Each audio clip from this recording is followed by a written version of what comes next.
Hello everyone, मेरा नाम है ममता। स्वागत करती हूँ मैं आपका मेरे इस चैनल पे जिसका नाम है सेकुलर क्लासेस। और आज हम जानेंगे कि what is P value. P value क्या है, जो कि रिसर्च का एक बहुत इम्पॉर्टेंट टॉपिक है और आने वाले एग्ज़ाम के लिए बहुत इम्पॉर्टेंट है।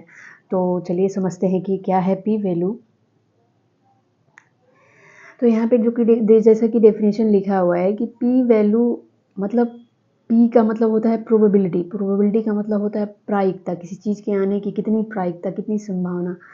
P value is a statistical measure that helps determine whether the observe data, जो प्राप्त किया हुआ है data, observe data support the null hypothesis, क्या वो नल हाइपोथेसिस को सपोर्ट कर रहा है।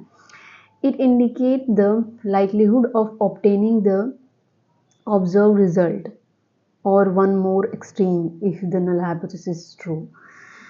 हिंदी में वो समझे तो मतलब पी वैल्यू इज प्रायिकता मान एक सांख्यिकी माप है जो है निर्धारित करने में मदद करता है कि प्राप्त डेटा शून्य परिकल्पना का समर्थन करता है या नहीं। यह इस संभावना को दर्शाता है कि यदि शून्य परिकल्पना मतलब नल हाइपोथेसिस सत्य हो तो प्राप्त परिणाम या उससे भी अधिक चरम कितनी संभव है। अगर नल हाइपोथेसिस को हम ट्रू भी मान लें तो ऐसी कितनी प्रोबेबिलिटी है उसके आने की, उस रिजल्ट के आने की जो मिला हुआ है। ठीक है, खैर इसको समझते हैं थोड़ा सा डिटेल में। पी वैल्यू जब हम रिसर्च का कोई टॉपिक लेते हैं, फिर हम जो भी रिसर्च डिज़ाइन बनाते हैं, डेटा कलेक्ट करते हैं, हाइपोथेसिस बनाते हैं, उसके हिसाब से हम डेटा कलेक्ट करते हैं और उसके हिसाब से फिर हम एक टेस्ट लगाते हैं। हाइपोथेसिस, उस हाइपोथेसिस को अपने जो बनाया है उसको अब हम टेस्ट करते हैं। और टेस्ट करने के लिए हम कई तरह के हाइपोथेसिस टेस्टिंग का यूज करते हैं। और जनरली ज़्यादातर ऑलमोस्ट हम दो टेस्ट के लिए नल हाइपोथेसिस का यूज करते हैं। मतलब शून्य परिकल्पना का यूज करते हैं, क्योंकि शून्य परिकल्पना का टेस्ट इसलिए करते हैं क्योंकि हमारा मकसद होता है कि हम नल हाइपोथेसिस को रिजेक्ट कर दें। हमारा मकसद होता है कि हम नल हाइपोथेसिस को क्या करें, रिजेक्ट कर दें। और रिजेक्ट करते ही हम ऑल्टरनेटिव हाइपोथेसिस को अपने आप एक्सेप्ट कर लेते हैं। तो बेसिकली नल हाइपोथेसिस जो है वो क्या क्या टेस्ट करते हैं हम इसमें। तो नल हाइपोथेसिस जो होता है, जो नल परिकल्पना, शून्य परिकल्पना होती है, वो एक्चुअली में जो भी रिसर्च होता है, जो भी टेस्ट होता है, जो भी डेटा होते हैं उनके बीच, या जो भी वेरिएबल होते हैं उनके बीच ये मान के चलता है कि इनके बीच कोई भी डिफरेंस नहीं है या कोई रिलेशन नहीं है। ठीक है, ये मान के चलता है। तो हमारा मकसद होता है कि हम इस टेस्ट को गलत प्रूफ करें कि ऐसा नहीं है कि कोई दो वेरिएबल है उसके बीच कोई रिलेशन नहीं है।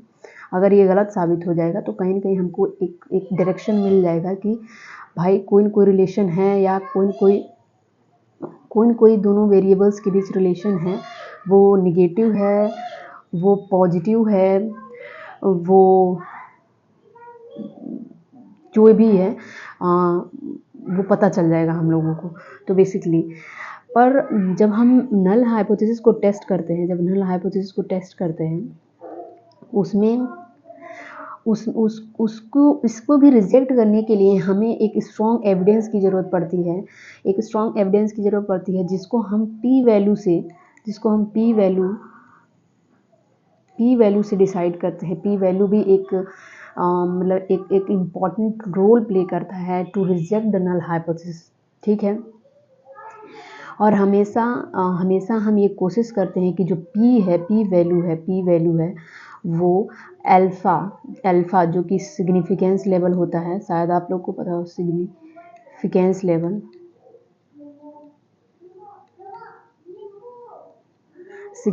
लेवल से हमेशा छोटा हो। मतलब अगर पी पी वैल्यू हमेशा लेस होगी अल्फा से, तो एक हमको स्ट्रॉन्ग एविडेंस मिल सकता है टू रिजेक्ट नल हाइपोथेसिस। अब इसको हम एक आसान भाषा में समझते हैं कि पी वैल्यू एक्चुअली में है क्या।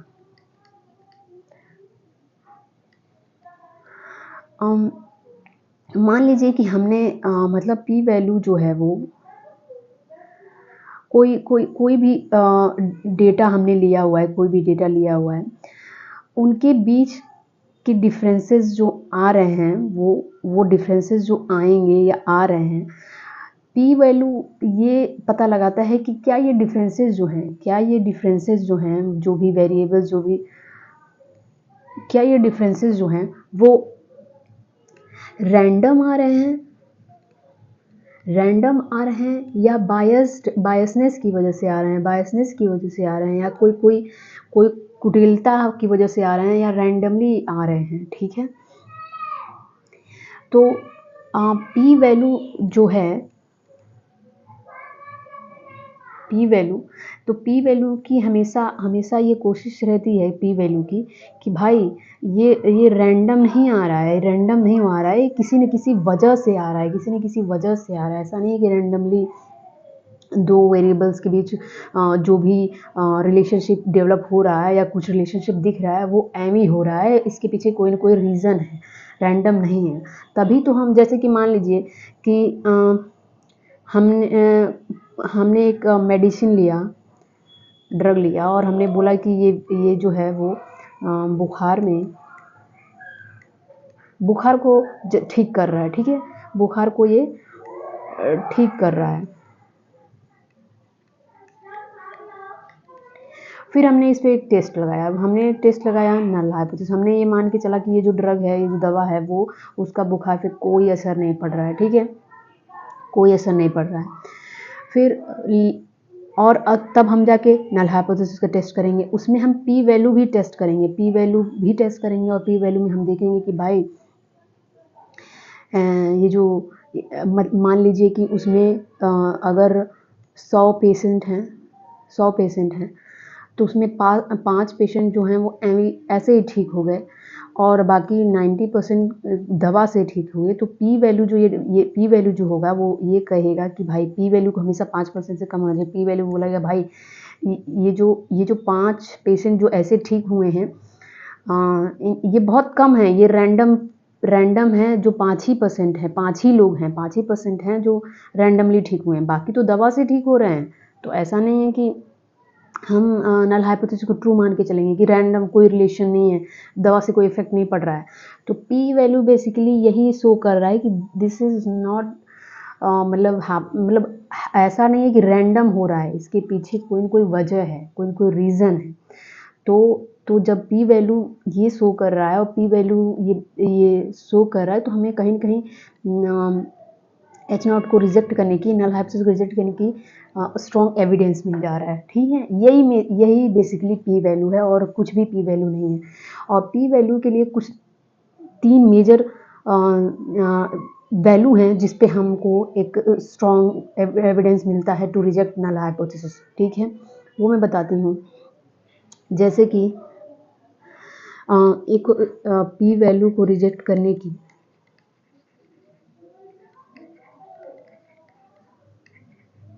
पी वैल्यू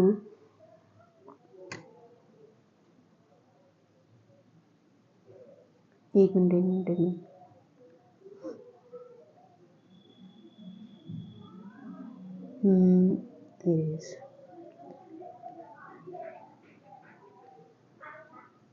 ओके,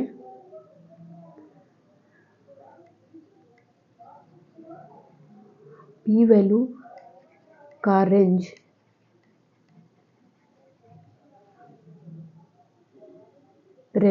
मतलब जब हम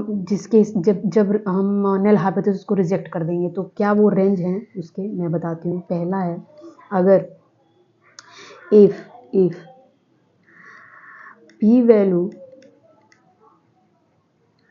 is less than and is equal to alpha, और अल्फ़ा की जो वैल्यू है वो है 0.01, 0.01, तो एक तो हमें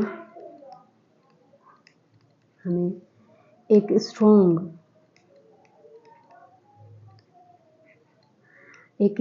एविडेंस मिल जाएगा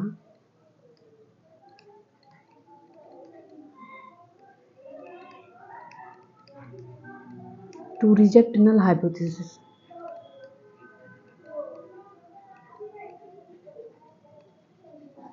ठीक है, दूसरा एक है कि इफ p वैल्यू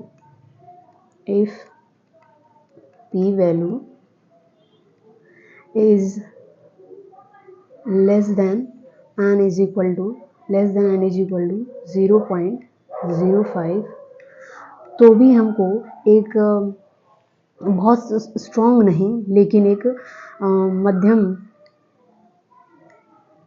या फिर इसको बोल सकते हैं कि एक मध्यम प्रमाण मिलेगा टू रिजेक्ट H0। ओके, और तीसरा ये है कि if p value is less than n is equal to 0.1, तो हमें तो हमें कोई प्रमाण नहीं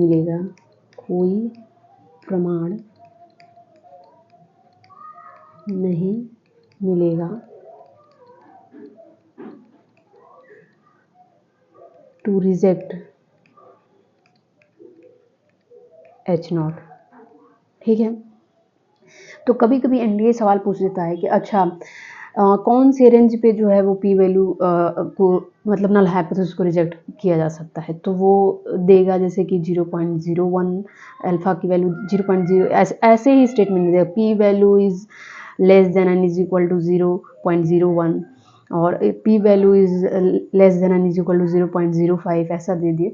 तो ये चीज़ें फॉलो करती हैं उसमें p वैल्यू में कि इस लेवल पे रहेगा तो रिजेक्ट हो जाएगा। मतलब कि ये इसका कहने का जो ये 0.05 है, ये जो है, और 0.01 और 0.1, ये तीनों जो हैं वो इनको ये सिग्निफिकेंस लेवल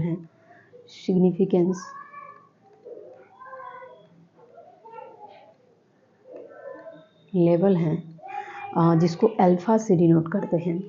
ये एक्चुअली में इसको 5%, 1% और 10% लेके चलते हैं। अगर 100% डेटा है तो मतलब ये मान के चलते हैं कि अगर कोई चीज़ कोई दो वेरिएबल हैं या कोई दो उनके बीच का जो रिलेशन है, ठीक है, उसमें किसी चीज़ के होने के रैंडम जो चांसेस होंगे वो 5% हो सकते हैं, 1% हो सकते हैं, 10% हो सकते हैं। तो ऑब्वियस सी बात है, अगर रैंडम होने के चांसेस जो 1% हैं, तो मतलब कि वो किसी न किसी वजह से उसमें चेंजेस हो रहे हैं। तो मतलब ये एक स्ट्रॉन्ग है कि हम अपने रिसर्च को मान के चले कि भाई इसकी कोई न कोई वजह है जिसकी वजह से ये इफेक्ट दिख रहा है। अब हम रिसर्च कर सकते हैं, अब हम अपने रिसर्च को आगे बढ़ा सकते हैं कि अच्छा इस मेडिसिन का या इस ड्रग का इफेक्ट पड़ रहा है पेशेंट पे, तो अब हम उसको कंप्लीट करेंगे। तो ये 1% चांस है। अगर 5% तो थोड़ा मतलब रैंडम होने के चांसेस 5% ज़्यादा हो गए, 10% और ज़्यादा हो गए। तो जब अगर p वैल्यू इससे छोटी आएगी या इसके बराबर आएगी तो सबसे स्ट्रॉन्ग एविडेंस मिलेगा to reject the null hypothesis, that null hypothesis को रिजेक्ट करने के चांस ज़्यादा हाई हो जाएंगे। और 5% होगा या 0.05 होगा तो इस पे ये हो जाएगा कि भाई है, पर एक मीडियम लेवल का है। हो सकता है कि रैंडम चीज़ें भी इफ़ेक्ट कर रही हैं और किसी न किसी वजह से भी ये हो रहा है। और 10% का मतलब है कि हम इतना रिस्क नहीं ले सकते कि रैंडम चीज़ें ज़्यादा हो रही है तो हम दोबारा उसको, या तो हम अपने सैम्पल साइज़ को बढ़ाएं या डेटा को कलेक्ट करें और ज़्यादा जो भी करें। तो यही है p वैल्यू जिसको प्रोबेबिलिटी वैल्यू बोलते हैं। So thank you so much. अगर समझ में आया हो तो प्लीज़ लाइक और शेयर और सब्सक्राइब करिए हमारे चैनल को। Thank you, bye.